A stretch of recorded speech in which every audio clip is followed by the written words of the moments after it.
Bonjour. Comment parler en public de manière à être entendu et, si possible, écouté.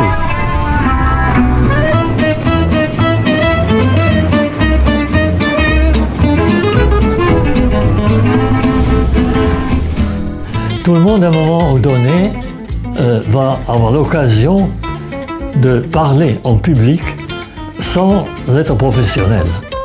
Que ce soit les étudiants, des présidents d'associations, des militants, et aussi des musiciens et des lecteurs dans les églises. C'est des conseils très simples, très élémentaires, qui me viennent de mon expérience de plusieurs années d'intervention en public et de quelques formations. Il faut bien distinguer les cas où on parle sans micro ou où on parle avec micro. Donc je vais parler de manière générale, d'abord parler sans micro, parce que je considère que parler sans micro est beaucoup plus vivant et garde un meilleur contact que de parler avec micro et pose peut-être moins de problèmes. Je conseille d'abord de bien se rendre compte qu'il faut parler pour le dernier rang. Et à ce moment-là, pour cela, il faut élever le ton de la voix. Si possible, parler comme un ténor. Donc le ton normal, c'est à peu près ceci, non?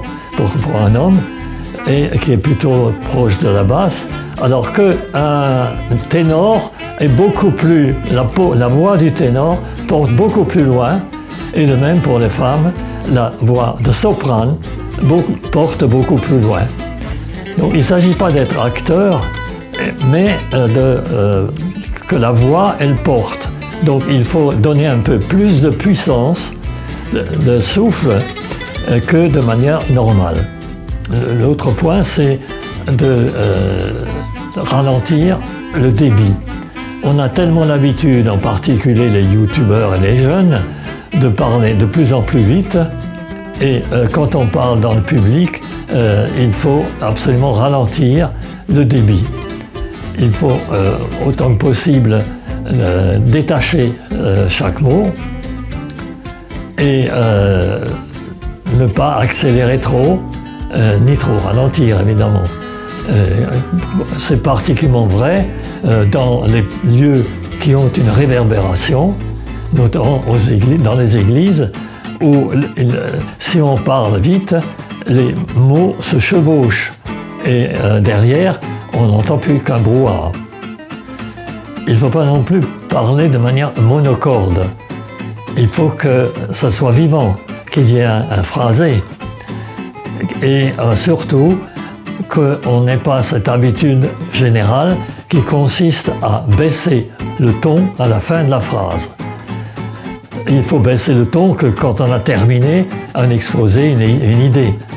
Sinon, il faut plutôt monter sur les derniers mots qui souvent sont les plus importants.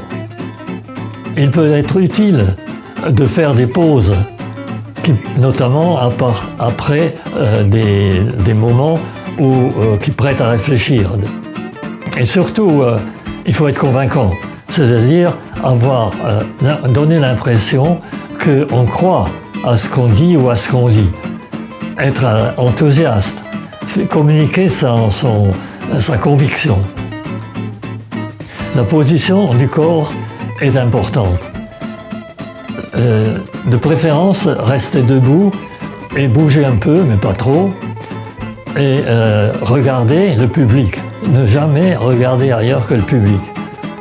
En particulier, quand on commenter une projection, toujours garder la tête vers le public et en essayant d'avoir soit en tête ce qui est projeté, ou juste jeter de temps en temps un coup d'œil, ou alors avoir devant soi le texte et, ou le sujet de la projection sur un ordinateur.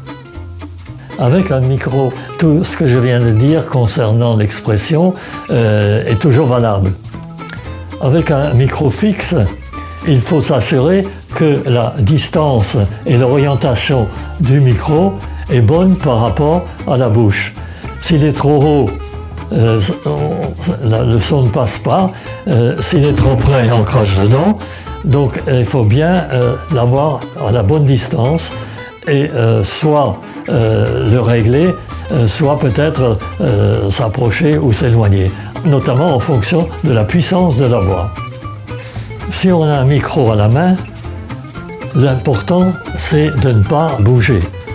Donc le plus sûr c'est de le tenir coincé, bien ferme, à la pointe du menton, pas trop près des lèvres, de manière à ce que quand on bouge le corps ou qu'on bouge la tête, le micro est toujours dans la même position.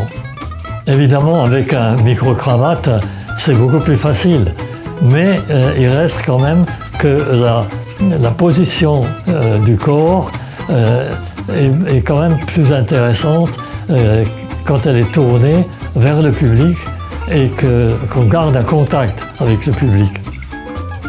Alors, le plus important, c'est d'abord de se dire qu'on parle pour le dernier rang et pas seulement pour les 3 premiers rangs. Le deuxième, c'est de hausser le ton, de parler en ténor pratiquement.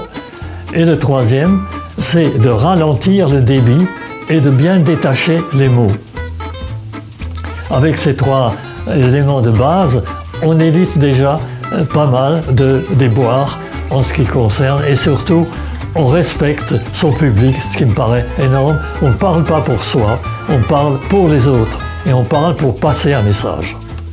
Vous pouvez aussi trouver ce texte dans la description de cette vidéo. Et je vous remercie de votre attention.